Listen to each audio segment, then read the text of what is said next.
we are honored to award Monsignor James Shea this Doctorate of Humane Letters honoris causa.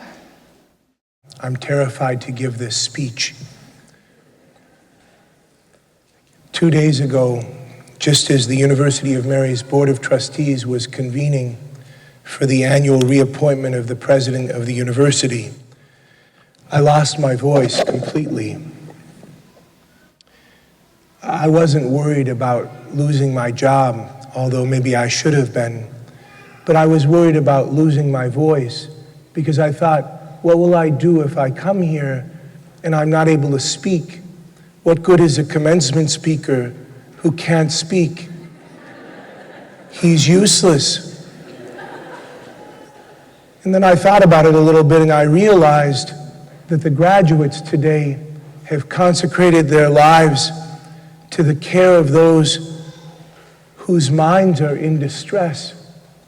And so I thought, if I lose my voice, I'll just stand here, useless and pathetic, and it will stimulate in each of the graduates the anterior cingulate cortex, and waves of empathy will flow toward me, and it will actually be okay. But then I thought some more, and I remembered that the families would also be here, and I have no idea what family of origin issues drove you into the behavioral sciences. And so then I was terrified again. I'm a wreck. Do you remember Monty Python had a song, I'm Worried? In it, he sings about all the things that he's worried about. The Middle East, fashions today, which he says are bad for our feet. His hair falling out. The baggage retrieval system they have at Heathrow Airport in London. And then about 3/4 of the way through, he has this verse. He says, I'm worried about the very next verse. It isn't the best that I've got. I'm worried about whether I should go on or whether I shouldn't just stop.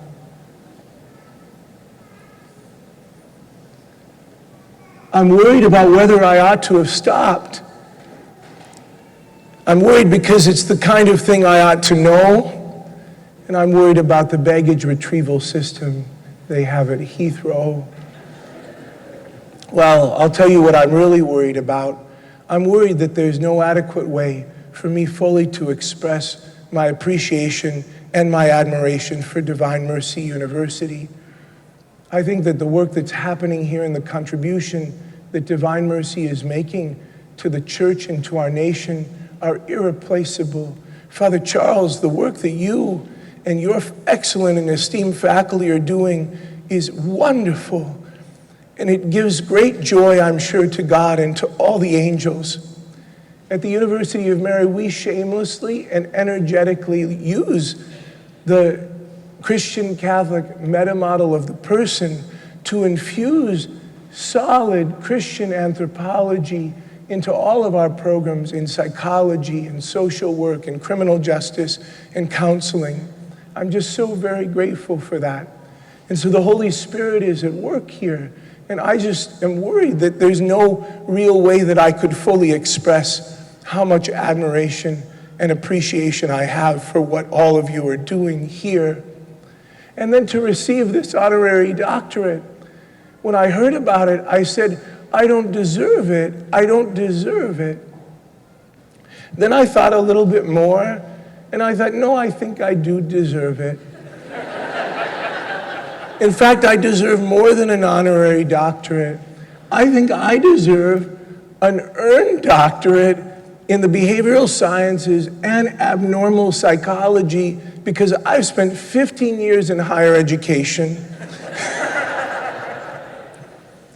If it sounds like I have a little bit of self-pity about all of my exertions in higher education, It's because I have a lot of self-pity. 2 weeks ago, the Bishop of Helena, Montana, delivered the commencement address at the University of Mary. We had 1,100 graduates.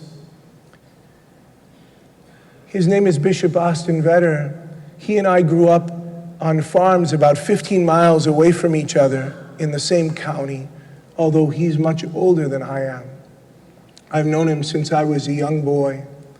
He told a story in the midst of his commencement address which touches upon what I want to speak with you about today, and so I'm going to steal it.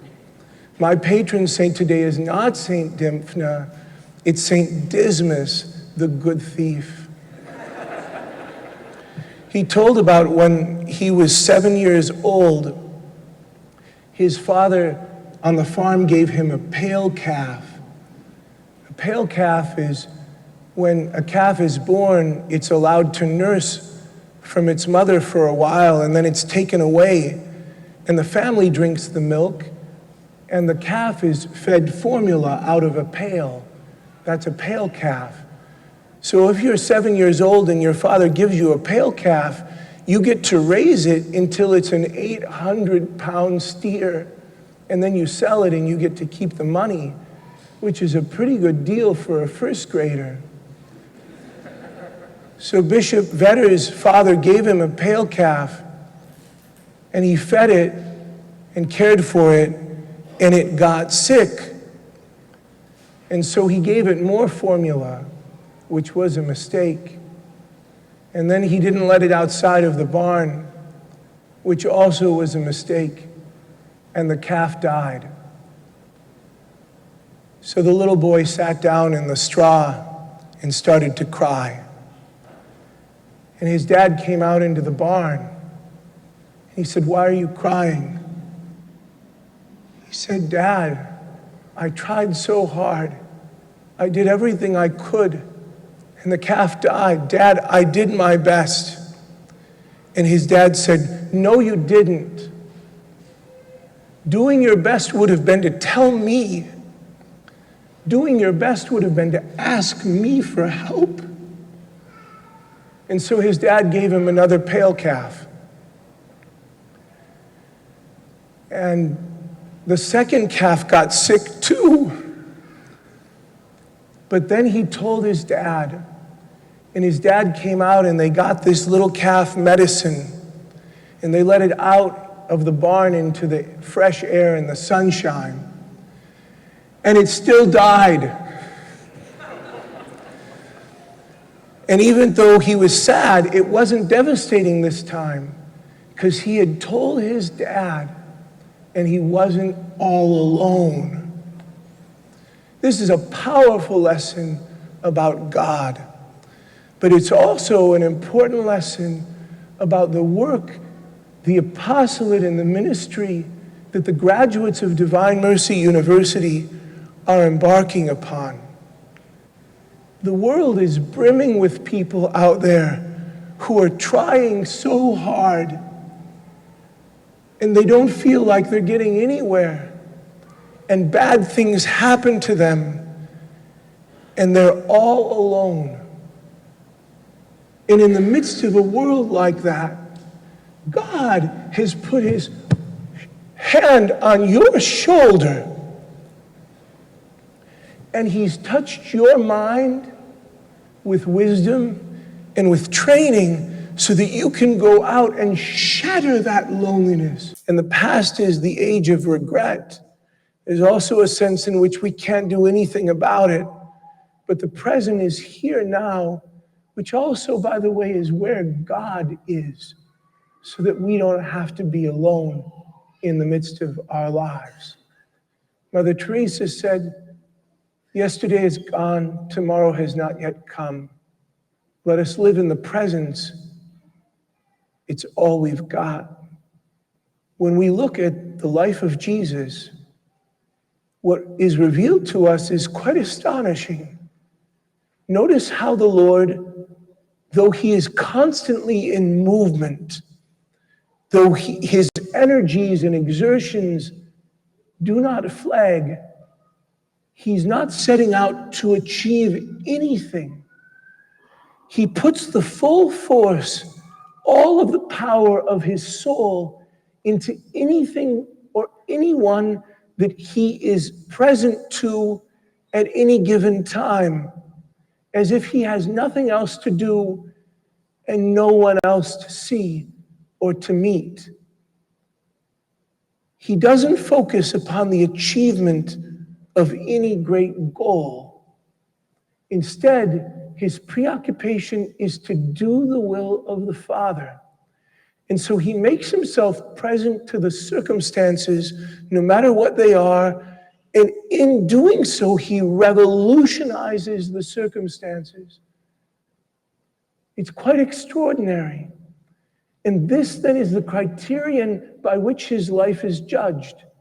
Because by any other measure, if we're honest, the life of Jesus is an epic failure. The majority of people who heard him left him. His closest friends abandoned him in his hour of greatest need. When he instructed his disciples to go out to preach, he said, if there's a town that doesn't receive you, move on.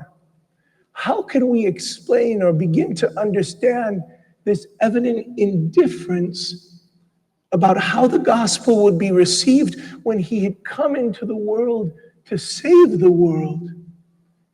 It's because he had come to do the will of the Father and be in communion with his Father at all moments was what he had come to do and what he did at all times, to include when he was hanging on the cross, because the cross is then the image of all our hope.